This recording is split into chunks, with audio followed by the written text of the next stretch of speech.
Today we will start the discussion with a statement.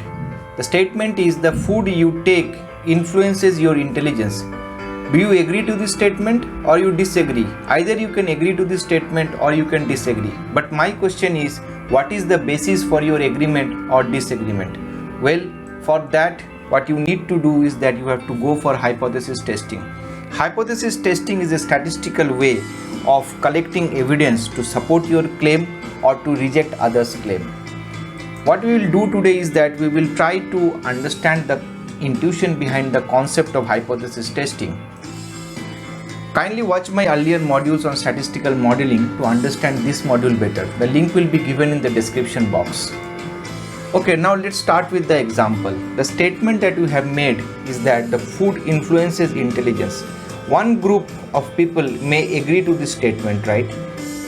And for them, the null hypothesis will be that food influences intelligence. Okay, intelligence. For them, excuse me, I'll just erase it. Food influences intelligence. I'm writing in short. And for them, the alternate will be food does not influence intelligence. Okay, for other group of people who disagree to this statement, for them the null will be that food does not influence intelligence. Okay, and the alternate will be that food influences intelligence, right? Now you can see for two set of claims the null and alternate changes, but the basic intuition remains that if we have a null and the statement is food influences intelligence or food does not influences intelligence, the alternate will be opposite to the null. Okay, now let us request you all to take notes while you are watching this video. You can pause this video, because if you can take notes while watching this video, it will help you to retain the concepts. Okay, now we will understand the process of hypothesis testing. Okay, first of all, you have to define the null and the alternate hypothesis that we have already done, and after that you have to gather the data from the sample. As we have already seen the earlier modules of statistical modeling, that we need to gather the data from the sample because we are making assertion about the population by studying the sample, right? And the claim about your population depends on how good your sample is and how good your estimate is, right? Based on that, the claim that you are making about the population is correct or is not correct.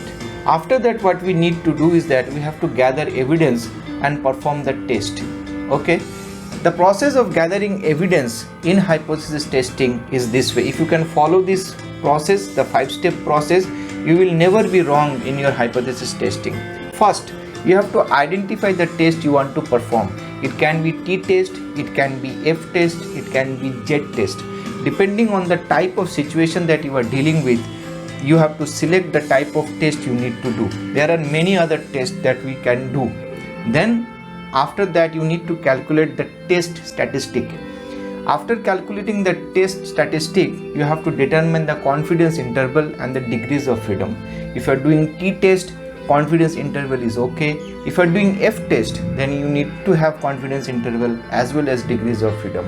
Like this, for separate test, you need to have separate kind of an degrees of freedom or confidence interval, right? And then you have to identify the table value. There is a process of doing and identifying table value. After that, you have to follow the rule. The rule says if the calculated value is greater than the table value, then you have sufficient evidence to reject the null hypothesis. But if the table value is greater than the calculated value, then you do not have enough evidence to reject the null hypothesis. In the process of doing and testing the hypothesis, you can reject the null or you may not reject the null. But there are cases when you make errors while doing this particular thing. These errors are classified as type 1 and type 2 error. Type 1 error is rejecting the null when it's true, and type 2 error is failing to reject the null when it is false. In machine language, This type 1 error is also known as false positive, and type 2 error is also known as false negative.